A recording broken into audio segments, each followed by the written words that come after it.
নমস্কার দর্শক বন্ধুরা, আজকে আমরা আলোচনা করব সুখী দাম্পত্যের জ্যোতিষযোগগুলোকে নিয়ে। আমরা অনেকে বলে থাকি আমাদের জন্মছকে কী এমন যোগ আছে যা আমাদের দাম্পত্যের ভালোবাসা, বোঝাপড়া আর মানসিক শান্তিকে বোঝায়। দর্শক বন্ধুরা, কোন ভাব, কোন গ্রহ, কোন যোগ সুখী দাম্পত্যকে দেখায় তা আজ আমি সহজ ডায়াগ্রামের মধ্যে দিয়ে বোঝাবো। আপনারা কিন্তু প্রথম থেকে শেষ অবধি থাকবেন, ভিডিওটা স্কিপ করে যাবেন না। সুখী দাম্পত্য জীবন শুধু সপ্তম ঘর দিয়ে বিচার করলে হবে না। সম্পর্কে চাবিকাঠি লুকিয়ে থাকে সপ্তমপতি আর লগ্নপতির মধ্যে। লগ্নপতি হলো আপনি, আর সপ্তমপতি হলো আপনার বিবাহ পার্টনার, লাইফ পার্টনার। এবার লগ্নপতি আর সপ্তমপতি যদি এই কেন্দ্রে বসে থাকে, কেন্দ্র ঘর কোনটা? জন্মছকে 1, 4, 7, 10। এখানে যদি লগ্নপতি আর সপ্তমপতি এই ঘরের মধ্যে কোনো জায়গায় বসে থাকে, সেটা খুব ভালো বন্ডিং তৈরি করে। এটা ছাড়াও আর ত্রিকোণ, কোন স্থানগুলো কোনটা? 1, 5, 9। ঠিক আছে, এবার লগ্নপতি আর সপ্তমপতি যদি 1, 5, 9 এই ঘরের মধ্যে ধরুন সপ্তমপতি বসলো, এখানে লগ্নপতি বসলো, বা উচ্চের হয়ে বা বলবান হয়ে বসলো, বা এখানে বসলো 1, 5, 9 কেন্দ্র আর ত্রিকোণে বসলো, সেটা দাম্পত্যের বন্ডিং খুব ভালো করে। একটা উদাহরণ দিই, এখানে ফার্স্ট হাউসে যদি লগ্ন লর্ড, এখানে যদি বসলো 7th লর্ড, ঠিক আছে, তাহলে এখানে বসে যদি ফার্স্ট হাউসে যদি লগ্ন লর্ড মানে অ্যাসেন্ডেন্ট লর্ড যদি বলবান হয়ে বসে, আর এখানে যদি কেন্দ্রে বসলো 7th লর্ড, তাহলে এটা একটা খুব ভালো বন্ডিং তৈরি হয়। কেন? এই সম্পর্ক শুধু আবেগের উপর ভিত্তি করে নয়, বরং একে অপরকে সম্মান আর কর্মজীবনের সাফল্যের উপর দাঁড়িয়ে থাকে। লগ্নপতি আর সপ্তমপতি যদি কেন্দ্রে থাকে, তাহলে ভুল বোঝাবুঝির জায়গা থাকে না, তাহলে এদের বন্ডিং খুব ভালো হয়। এই যে 7th লর্ড আর এখানে লগ্ন লর্ড, ঠিক আছে। এবার আরেকটা উদাহরণ দিয়ে দেখাই, কর্কট লগ্ন দিয়ে, ঠিক আছে। এবার এই নাম্বারগুলো কিন্তু আলাদা। এবার কর্কট লগ্ন দেখাচ্ছি। কর্কট লগ্ন হলে এই ঘরটায় লগ্ন কি হবে? এখানে লগ্নে কি লেখা থাকবে? 4, 5, 6, 7, 8, 9, 10, 11, 12, 1, 2, 3, ঠিক আছে। তাহলে কর্কট লগ্নে লগ্নপতিকে চন্দ্র যদি 9th হাউসে বসে, মুন এখানে 9th হাউসে বসলো, ঠিক আছে। আর সপ্তমপতি এখানে কে? স্যাটার্ন বসলো 4th হাউসে, ঠিক আছে। তাহলে লগ্নপতি বসলো নবমে, আর সপ্তমপতি এখানে কে? এখানে হচ্ছে সপ্তমপতি হলো শনি, সে কোথায় বসলো? সপ্তমপতি বসলো চতুর্থে। এখানে কিন্তু শনি উচ্চের, ঠিক আছে। এখানে সপ্তমপতি এখানে উচ্চের হয়ে কেন্দ্রে বসলো, ঠিক আছে। তার 10ম দৃষ্টি সে লগ্নের উপর ফেললো, ঠিক আছে। তাহলে কি হলো? তাহলে কিসের কানেকশন? তো লগ্ন মানে 1st, 9th, 4th, ঠিক আছে, এই ধরনের কানেকশন তৈরি হলো। তার মানে কি?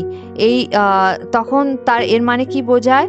লগ্নের উপর যখন দৃষ্টি হয়, সম্পর্কটি অনেক বেশি শৃঙ্খলিত হয়। লগ্নপতি যখন নবমে বসে, তখন এই সম্পর্কের ভাগ্যে পূর্ণ সমর্থন পায়, আর দাম্পত্য জীবনে অনেক গভীর আর মানসিক শান্তি এনে দেয়। আর যখন এই স্যাটার্নের দশা চলবে, তখন এদের দাম্পত্যের সুখ খুব ভালো হবে, ঠিক আছে। কারণ এখানে স্যাটার্ন এক্সাল্টেশন উচ্চের হয়ে বসে আছে, আর কেন্দ্রে বসে আছে, সপ্তমপতি কেন্দ্রে বসে আছে, ঠিক আছে। তো এভাবে লগ্ন আর সপ্তমের কানেকশন এভাবে হতে হবে। লগ্নপতি মানে আপনি, আর সপ্তমপতি হচ্ছে আপনার পার্টনার, ঠিক আছে। লগ্ন সপ্তমের কানেকশন এভাবে হলে তবে সুখী দাম্পত্য জীবনের এটা একটা সাইন। এইবার দর্শক বন্ধুরা, আমরা লগ্ন আর সপ্তমের শুভ বেষ্টনী নিয়ে আলোচনা করব। শুভ বেষ্টনী মানে কি? মানে হচ্ছে শুভকর্ত্রী, মানে দুপাশে শুভ গ্রহ। যেমন ধরুন এখানে বসলো বৃহস্পতি, এখানে শুক্র, এখানেও শুক্র, এখানে বৃহস্পতি। তার মানে কি এই সপ্তম ঘরের এই এক পাশে আছে ষষ্ঠ ঘর আর আরেক পাশে আছে অষ্টম ঘর। এবার সপ্তম ঘরকে এই শুভ গ্রহ মানে বৃহস্পতি, শুক্র, চন্দ্র, বুধ এগুলো হচ্ছে শুভ গ্রহ। এই সপ্তম ঘরের পাশে যদি শুভ গ্রহের সারাউন্ডিংস থাকে তাহলে কি হয়, সেফটি নেট থাকে, তাহলে কি হয় দাম্পত্যের অশুভ জিনিসগুলো মানে সেই নিষ্পত্তি হয়। যেমন ধরুন ষষ্ঠ ঘর হলো শত্রু, বাধা আর ঘর। যখন সপ্তম ঘরের দুপাশে শুভ গ্রহের বেষ্টনী থাকে তখন এরা পাহারাদারের মতো কাজ করে। এটি বাইরের তৃতীয় ব্যক্তি বা সম্পর্কের মধ্যে কোনো তৃতীয় ব্যক্তি চক্রান্ত থেকে দাম্পত্যকে দূরে রাখে। ষষ্ঠ ঘর শত্রুর ঘর না, সুতরাং এখানে কিন্তু বৃহস্পতি সেফ সাইনে, শুভ সাইনে থাকলে, শুভ বৃহস্পতি, শুভ শুক্র এরকম ভাবে আর কি মানে শুভ গ্রহদের প্রভাব থাকতে হবে। আরেকটা জিনিস, সপ্তম ঘরের যে মালিক সে কিন্তু কোনো রকম ভাবে অষ্টমে গিয়ে বসলো, কোনো রকম ভাবে ষষ্ঠে গিয়ে বসলে, কোনো রকম ভাবে দ্বাদশে গিয়ে বসলে তাহলে কিন্তু হবে না, ঠিক আছে? এগুলো হচ্ছে দুস্তানা ঘর। শুভ সারাউন্ডিং আছে কিন্তু সপ্তম ঘরের মালিক যদি এখানে গিয়ে বসলো, এখানে গিয়ে বসলো, এখানে গিয়ে বসলো তাহলে হবে না। সপ্তম ঘরের মালিককেও শুভ স্থানে বসতে হবে।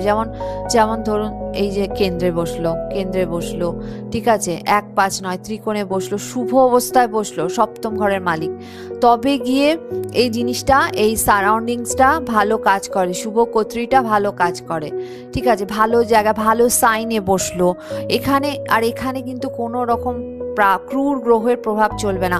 সপ্তমে যদি সূর্য এসে বসলো, সপ্তমে যদি মঙ্গল এসে বসলো, সপ্তমে যদি রাহু এসে বসলো তাহলে কিন্তু দাম্পত্য জীবনের নেগেটিভ প্রভাব চলে আসবে। এখানে কিন্তু তখন সমঝোতার জরুরি হবে, ঠিক আছে? তো এইরকম ভাবে বসবে না, মানে এরকম ভাবে হবে না। সপ্তম ঘরের মালিককে শুভ স্থানে বসতে হবে, ঠিক আছে? আর এরকম শুভ গ্রহের মানে এইভাবে সারাউন্ডিং, শুভ কর্তৃক যোগ যদি থাকে তাহলে দাম্পত্য অনেকটা সেফ হয়। এবার সেম ভাবে লগ্ন আর আরেকটা জিনিস বলি দর্শক বন্ধুরা, অষ্টম ঘর হলো আকস্মিক অশান্তি বা বিপদের ঘর। শুভ গ্রহরা এখানে কিন্তু সুরক্ষা কবচ বা সেফটি নেট তৈরি করে। অষ্টম ঘর থেকে আসা আকস্মিক বিপদ বা সপ্তম ঘরকে কিন্তু এখানে যদি শুভ গ্রহ থাকে তাহলে সপ্তম ঘরকে শক্তিশালী হয়। দুপাশের শুভ গ্রহরা এখানে পাহারায় থাকে, সুতরাং বিপদের তীব্রতাকে এরা কমিয়ে দেয়, ঠিক আছে? এটা হচ্ছে শুভ সারাউন্ডিং। আর ঠিক সেইভাবে লগ্নের কথা বলছি, এভাবে লগ্নটাকেও কিন্তু দেখতে হবে, লগ্নেও কিন্তু এই সূর্য, তারপর কোনো রকম ক্রূর গ্রহ মঙ্গল, রাহু এই ধরনের এই জিনিস এখানে থাকা চলবে না। এই দ্বাদশপতি লগ্নে এসে বসা চলবে না, তারপর ষষ্ঠপতি লগ্নে এসে বসা চলবে না, অষ্টমপতি লগ্নে এসে বসা চলবে না, ঠিক আছে? এই লগ্নপতিকেও শুভ স্থানে বলবান হয়ে বসতে হবে। এই যে কেন্দ্র নয় ত্রিকোণে বলবান হয়ে বসতে হবে, তবে এই জিনিসটা কাজ করে। এখানেও শুভ কর্তৃ কিভাবে হবে দেখুন, লগ্নের দুপাশে একটা হচ্ছে দ্বাদশ ঘর, একটা হচ্ছে দ্বিতীয় ঘর, ঠিক আছে? দ্বাদশ ঘর হচ্ছে ব্যয়, বিচ্ছেদ আর বাইরের নেতিবাচক প্রভাবের ঘর। সেকেন্ড হাউস এটা হচ্ছে পরিবার সঞ্চয়ের ঘর। লগ্নের লর্ড যদি এই পাশে ধরুন বৃহস্পতি, ঠিক আছে, শুক্র, বুধ, চন্দ্রের মতো গ্রহরা থাকে, তারা পাহারাদারের মতো কাজ করে। আর এই শুভ গ্রহরা দ্বাদশ ঘরের ব্যয় বা অশুভ প্রভাব, দ্বিতীয়ের উপর আসা কোনো নেতিবাচক চাপকে আটকে দেয়, ঠিক আছে? তো এইভাবে শুভ সারাউন্ডিং বা শুভ কর্তৃ যোগ অনেক সময় দাম্পত্যের নেগেটিভিটিগুলোকে আটকে দেয়। এরপর আলোচনা করব দর্শক বন্ধুরা 2, 7, 11 কানেকশন, 2, 5, 11 কানেকশন, এগুলো হচ্ছে জরুরি, এটা এরপর আলোচনা করব। দর্শক বন্ধুরা এবার আমরা দ্বিতীয়, সপ্তম, একাদশের কানেকশন করব, ঠিক আছে? কানেকশন দ্বিতীয় পতি যদি সপ্তমে বসে, ঠিক আছে, আর সপ্তম ঘরের মালিক যদি একাদশে গিয়ে বসলো, ঠিক আছে, আর দ্বিতীয় ঘরের ধরুন বসে থাকা গ্রহ যদি সপ্তমপতির নক্ষত্রে বসলো, ঠিক আছে, বা একাদশ ঘরের বসে থাকা গ্রহ সপ্তমকে কানেক্ট করলো, এভাবে একটা 2, 7, 11 কানেকশন তৈরি হয়। এবার দ্বিতীয় ঘর হলো আপনার পরিবারের ঘর। আচ্ছা, সপ্তম ঘর হলো আপনার ব্যবসা বা আপনার জীবনসঙ্গীর ঘর।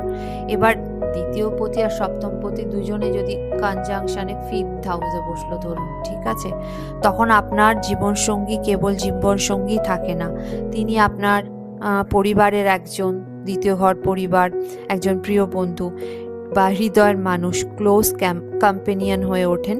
এটি একটা পরম সৌভাগ্য, ঠিক আছে। এইভাবেই আবার 2, 5, 11 কানেকশন এভাবে দেখতে হবে। দ্বিতীয় পতি পঞ্চম ঘরে বসলো, পঞ্চম পতি একাদশে বসলো, এবার দ্বিতীয় পতি একাদশ পতি ধরুন এরকম কেন্দ্রের মুখোমুখি বসলো, দুজনে দৃষ্টি দিল, এখানে দ্বিতীয় পতি বসলো, এখানে সপ্তম পতি বসলো, বা এখানে যদি পঞ্চম পতি বসে আর এখানে একাদশ পতি বসলো বা সপ্তম পতির নক্ষত্রে বসলো, তখন এই যে দৃষ্টি বিনিময় হলো, এটা একটা 2, 5, 11 কানেকশনের কথা বলছি। এবার ধরুন যদি দ্বিতীয় পতি আর সপ্তম পতি যদি একাদশ ঘরে এসে বসে, কনজাংশনে বসলো, তখন কি হবে? দ্বিতীয় পতি হলো ধনকারক আর সপ্তম পতি হচ্ছে আপনার ব্যবসা বা লাইফ পার্টনার। তাহলে জীবন সঙ্গী একাদশে আয়ের ঘরে বসলো, তখন এটা মূলত আর্থিক সমৃদ্ধি আর উপার্জনের জন্য চমৎকার জোন। এটি একটি শক্তিশালী ধনযোগ। তো বন্ধুরা, এই কানেকশানগুলো, এই ঘরের কানেকশানগুলো দেখতে হবে। শুধু 2, 7, 11, 2, 5, 11 দেখলে হবে না, বৃহস্পতিকে দেখতে হবে, শুক্রকে দেখতে হবে। এরা হচ্ছে বিবাহের কারক। বৃহস্পতি হলো বিবাহ কারক গ্রহ। বৃহস্পতি কোনো সম্পর্কের জ্ঞান, সহনশীলতা, সম্পর্ককে টিকিয়ে রাখতে সাহায্য করে। সপ্তমপতি বা লগ্নপতি যদি বৃহস্পতির সাথে শুভ সংযোগ, শুভ দৃষ্টি বিনিময়, শুভ কনজাংশনে বসে, ভালো সাইনে বসে, কনজাংক্ট করে বসে কোনো ঘরে, তাহলে সেই সম্পর্কের ভালো ফল দেয়, সেই সম্পর্ক শুভ সম্পর্কতে পরিণত হয়। শুক্র হলো প্রেম, আকর্ষণ আর দাম্পত্য সুখের প্রধান কারক। শুক্র যদি লগ্নপতির সাথে শুভভাবে যুক্ত হয় বা দৃষ্টি বিনিময় করে, তাহলে সে নিজেও খুব, তার পার্সোনালিটি ভীষণ অ্যাট্রাকটিভ হবে। তাতে কি হয়, সঙ্গী নির্বাচনে আর সম্পর্ক তৈরি করতে পজিটিভ ইম্প্যাক্ট ফেলে। এবার নবাংশের ভূমিকা। D1 চার্ট আমাদের দেহের মতো আর নবাংশা চার্ট হচ্ছে তার আত্মার মতো। কোনো সম্পর্কের সাকসেস দেখার জন্য নবাংশ চার্ট দেখা বাধ্যতামূলক। এবার D1 চার্টে যদি সবার লগ্নপতি, সপ্তমপতি, দ্বিতীয়পতি সব শুভ অবস্থানভাবে অবস্থান করছে, কিন্তু নবাংশ চার্টে গিয়ে যদি লগ্নপতি, সপ্তমপতি, দ্বিতীয়পতি এরা গিয়ে ষষ্ঠ ঘর, অষ্টম ঘর, দ্বাদশ ঘরকে কানেক্ট করলো, বা লগ্নপতি, সপ্তমপতি আর দ্বিতীয়পতি যদি ষষ্ঠ অষ্টমের নক্ষত্রকে কানেক্ট করলো, তাহলে কিন্তু হবে না। লগ্ন চার্টে ভালো রইল, কিন্তু নবাংশাতে গিয়ে যদি দুর্বল হয়ে পড়ে, এইসব জায়গাগুলোকে কানেক্ট করলে কিন্তু হবে না। এইখানেও কিন্তু এদের পজিটিভভাবে কানেক্ট হতে হবে। ঠিক আগে যেরকম বলেছিলাম, ঠিক সেইভাবে কেন্দ্রে লগ্নপতি, সপ্তমপতিকে কেন্দ্রে ত্রিকোণে শুভ অবস্থানে থাকতে হবে, শুভ দৃষ্টিতে, বৃহস্পতি শুক্রের সাথে শুভ দৃষ্টিতে বা শুভভাবে অবস্থান করতে হবে, না হলে কিন্তু সুখী দাম্পত্য হবে না। সেখানে এগুলো যদি লগ্ন চার্টে খুব ভালোভাবে থাকলো, কিন্তু নবাংশাতে গিয়ে আবার দুস্থানগত হয়ে গেল, তাহলে কিন্তু সেটা পুরো, সেই প্রমিসটা পুরো ভেঙে যাবে। তাহলে এদেরকে সেমভাবে নবাংশতেই স্ট্রংভাবে থাকতে হবে, লগ্ন চার্টে যেরকম বলেছিলাম সেমভাবে, তবে গিয়ে শুভ দাম্পত্যের সব প্রমিস ফুলফিল হবে। নবাংশ চার্ট, D1 চার্ট, নবাংশ চার্ট, এই দুটো যদি ঠিকঠাকভাবে সমস্ত ওই যেভাবে বললাম সব কিছু যদি কানেক্ট হয়, তবে গিয়ে একটা সুখী দাম্পত্য জীবনকে ধরা হবে। এইবার আসবো তারা বিচারে। নবতারা চক্রে লগ্নপতি সপ্তমপতি বদ তারা, বিপদ তারা, প্রত্যারী তারার নক্ষত্রে থাকলে কিন্তু হবে না। এদের শুভ তারা নক্ষত্রে, নবতারা চক্রতে শুভ তারা আছে, খেম তারা, সম্পদ তারা, এই সমস্ত তারার মধ্যে মিত্র তারা, অতি মিত্র তারা, এসবের মধ্যে থাকতে হবে দুজনকে, লগ্নপতি, সপ্তমপতি, দ্বিতীয়পতি, এসব। তবে গিয়ে একটা দাম্পত্য, সুখী দাম্পত্যর সমস্ত কিছু যা যা ফর্মুলা আছে মোটামুটি ফুলফিল হয়, সুখী দাম্পত্য জীবন লাভ হয়। তৃতীয় ঘর হলো সম্পর্কের ঘরকে বোঝায়। তো তৃতীয় ঘর যেন অশুভ অবস্থানে না থাকে। তৃতীয় ঘর হচ্ছে সম্পর্ক, সম্পর্ক ভালো হবে কি খারাপ হবে তৃতীয় ঘর থেকেও কিন্তু বোঝানো হয়। তো দর্শক বন্ধুরা, কেমন লাগলো আমার এই পয়েন্টগুলো? আর যদি আপনাদের কোনো কমেন্ট থাকে কমেন্ট বক্সে নিশ্চয়ই কমেন্ট করবেন। যদি ভিডিওটা ভালো লাগে লাইক করবেন, সাবস্ক্রাইব করবেন। দেখা হবে আবার পরবর্তী ভিডিওতে। নমস্কার সবাইকে।